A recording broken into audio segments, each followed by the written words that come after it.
Hello and welcome everybody. My name is David and I will be your instructor for this Udemy course.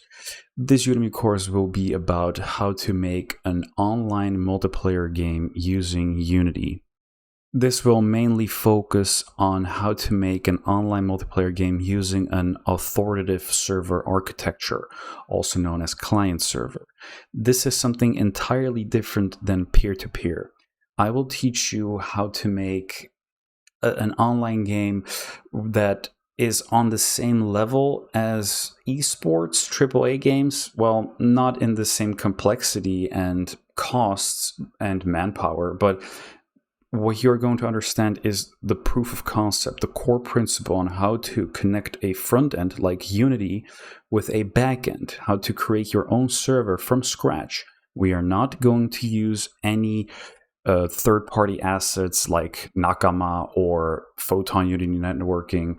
Those are pretty good assets. They are plug and play, but it's almost as if you're using WordPress for game development. It's just way too limiting for my taste, and I like to be in full control. So what's important is we are going to create our own architecture. You will understand the differences between peer-to-peer and client-server architecture, authoritative server architecture. There are even differences in these client-server architectures, namely dedicated server or listen server. I can give you an example. For example, the old Call of Duty Modern Warfare 2 game. The problem with those types of games is that is a listen server architecture, meaning there is one client that is actually hosting the game. It's not a dedicated server.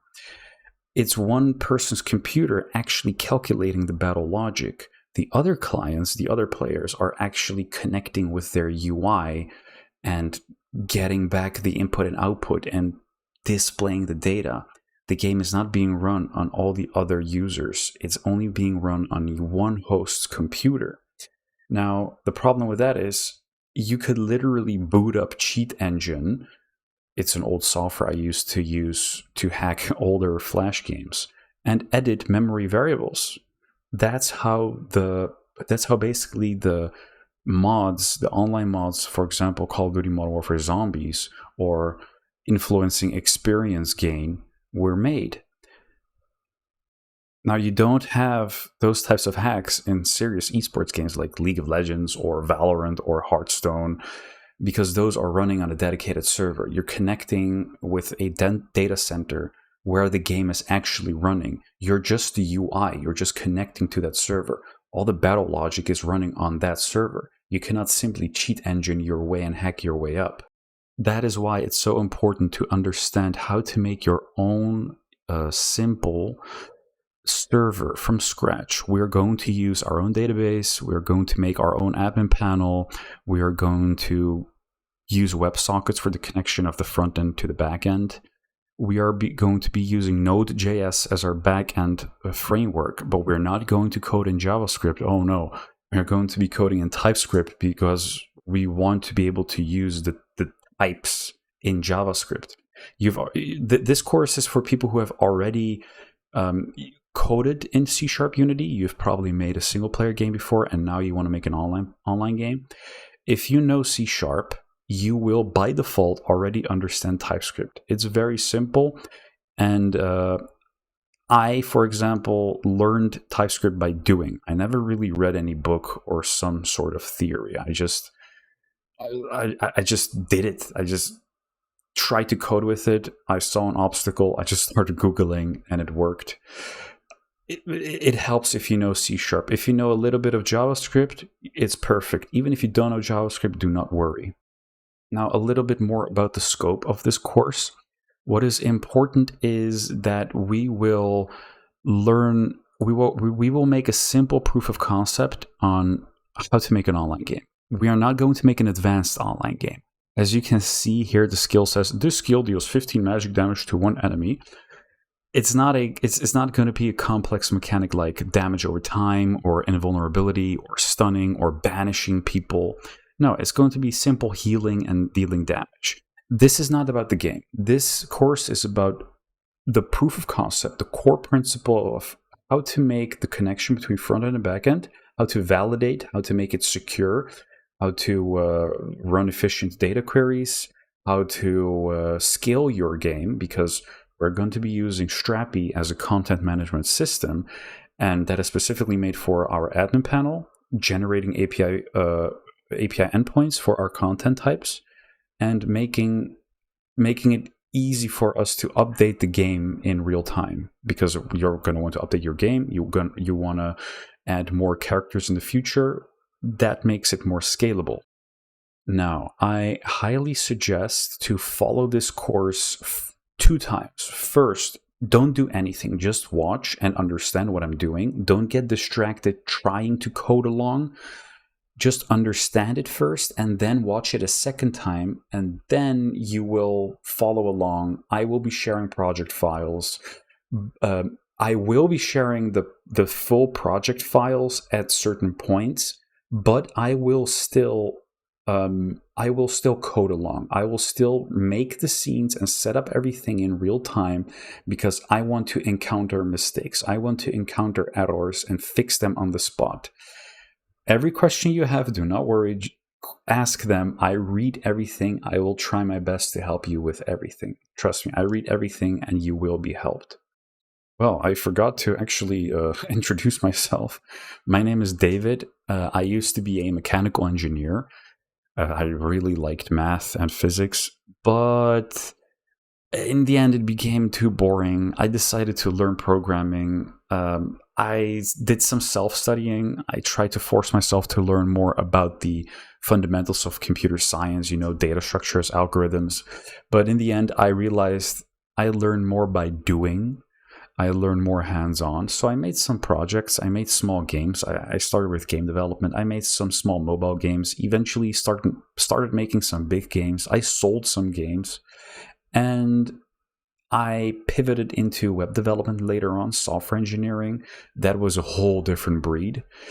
But my passion came back to game development. And I decided after all these years, I would like to share my knowledge. And I became pretty good at making my own online solution from scratch. And I thought, hey, why shouldn't I share my secrets? I love teaching. I love to share what I've learned. I have struggled a lot.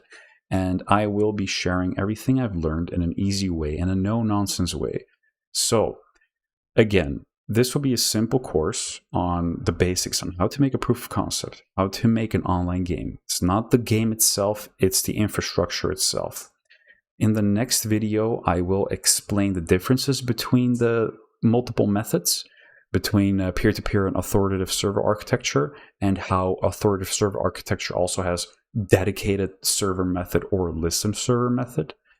The video after that, I will go through all the software and tools that we will be using. I will explain what you need to know, and I will also, after that, when I start this course and coding and setting up everything, I will be starting from a blank slate. So I will make a new Windows profile, and I will install all the software as we go, so I can encounter all the errors that you might encounter on a clean computer. I think that's the best way to learn and best way to fix things, and I think that is the most student-friendly way to do things. Now, after we set up the Unity scene, we will be coding the backend and going back to the front end, backend, front end, backend. Panel, setting up the database, using Docker. We're going to use Socket.io. Do not worry, everything is thought of and everything should go okay. I've done this many times before. After all the coding has been done, we will be deploying our game on our own remote server. We will be using DigitalOcean. This is going to be we will require some DevOps skills. That should be no problem. I've done this before, but I have heard from many people that even though you're a full stack, even though you're front end and back end, you might be lacking some DevOps skills. I hope that you will have some affinity with Ubuntu, but if not, don't worry. I will try to explain all the Linux commands and keep them at a minimum. But man, once you understand it, you feel like you just leveled up a skill tree in your life. I remember when I first tried to set up my online game, I just couldn't do it. I had to ask a Strappy engineer, a solutions engineer, to help me, and it took an hour. But I've done it now so many times, and so many new tools have released to make it easier, just like Docker, that it makes everything much, much easier. By the way, there is a way to get 2 months for free on DigitalOcean, so do not worry about the costs. You can just cancel your subscription after 2 months. And yeah, that will be about it. Let me quickly show you what the Unity frontend will look like now that I have it here in front of me. As you can see, we have auth, select, and battle. It's going to be a 2D turn-based game where you register, you log in, you are presented with a roster of possible characters, just like Tekken or Street Fighter or League of Legends. You choose one character and you start the matchmaking. Now again, the game itself is not going to be complex. We are going to be making our own very simple matchmaking algorithm. Once the other player has connected and found us, a battle will be created and you will see this screen. Now let me quickly go through the authentication. Very simple. Register. Once registered, you log in. Then you get presented with a selection screen. You will see your stats at the top left. You will see the possible characters you can choose from in a grid system. Everything, by the way, all the data will come from your content management system, your CMS. We are going to be using Strappy, which is connecting to your Postgres database. After you click and choose a character, you hit Search Game, and you get placed into the matchmaking queue. Your opponent finds you, and then what happens is the battle gets created, and voila. Of course, you can already deduce that this is going to be your health, and this is going to be your mana, and these are going to be your skills. This is your character, and each character can have multiple skills, 2 or 3 or 4 or even more skills. We will use 3 skills. Each skill will have a cooldown, a mana cost, and a description of what it does. You will click on the skill and it will be used on the enemy and the turn will pass. The enemy, it will be now the enemy's turn. They will use a skill and it will go to your turn and you just have to reduce their health to 0. You win the battle, you will go back to the selection screen and your stats will be updated. That's basically it. That's going to be the basics of the proof of concept we're going to make so you understand what it is, how to make an online multiplayer game. Now, please, this is my first Udemy course. If you notice a mistake, if you don't like my voice, if you don't like the way I talk, please let me know. I want to improve myself because I am, after this, going to make a new course on how to actually make an advanced, complex multiplayer game.